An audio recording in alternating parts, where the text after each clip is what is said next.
Some consider Venice being the most important tourist destination in the world. So, on your marks, get set, go!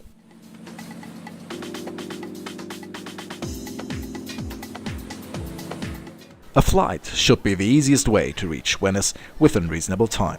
For example, international connections are available from Montreal and Toronto when flying with a Transat, New York with Delta Airlines, Dubai with Emirates, Moscow with Aeroflot, and Paris, which is connected by Air France.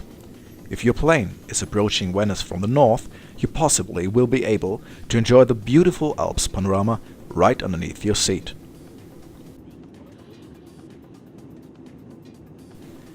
Depending on your airline, you will either land at the airport of Treviso or the official Marco Polo airport.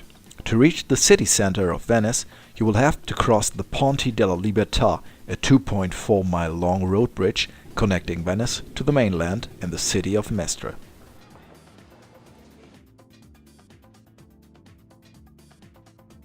As railroad tickets are very affordable in Italy, the St. Lucia train station will be the best entrance to the city. The popularity of Venice has led to high hotel rates, so you better check in on the mainland and choose a 20-minute train ride.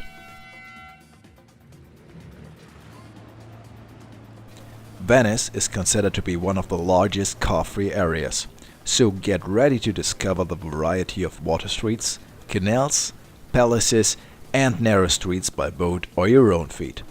Although this sounds hard, you'll be able to admire scenic views like this one from the Ponte alla Accademia bridge.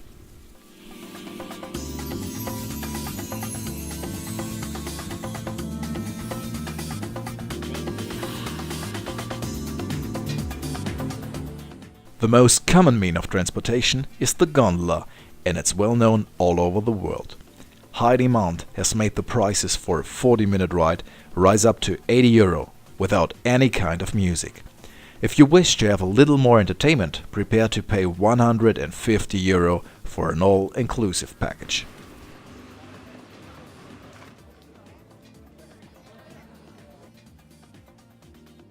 Welcome to the heart of Venice, the magnificent St. Mark's Square.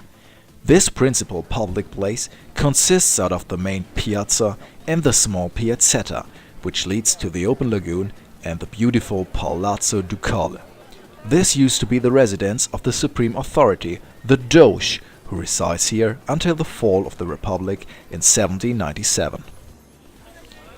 After stealing the supposed relics of St. Mark the Evangelist during a crusade, Venetian salesmen built up the St. Mark's Basilica, now marking the second highest building, right followed by the St. Mark's Campanile, which overlooks the lagoon with its 323 feet. If you can afford, enjoy a classic coffee at St. Mark's Square for about €6.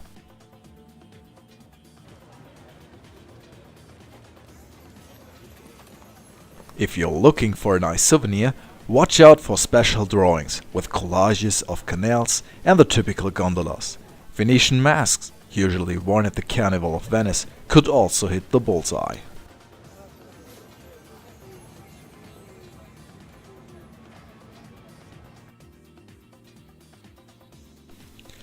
Venice is entirely surrounded by water, so you're highly recommended to do a boat tour along the Canal Grande at least once while you stay here. If you can't afford a gondola ride, switch over to the water buses called Vaporetti or Bateo by the locals.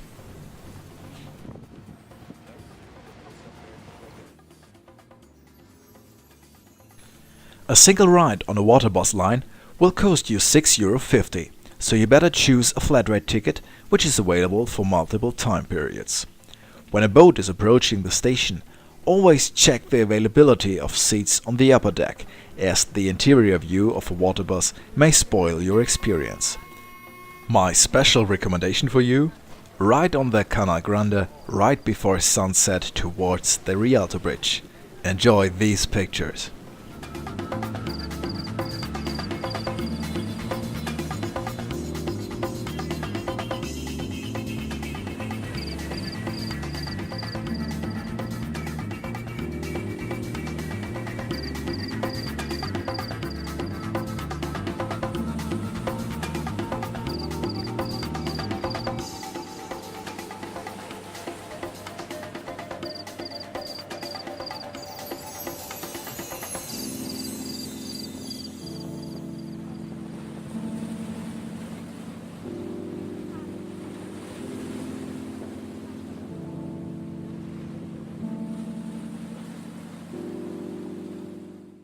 If you can't get enough of typical Venetian sights, have a look at the small island of Murano, which is located about 1 mile north of Venice.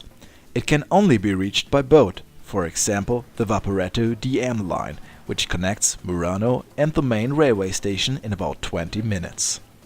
The small island is well known for its high-quality glassmaking and gaining reputation all over the world for centuries.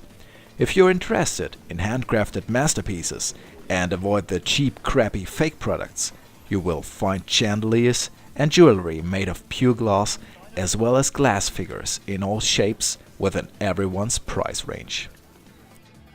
But nevertheless, also mind the architectural attractions of Murano while strolling along the trails beside the beaten tracks.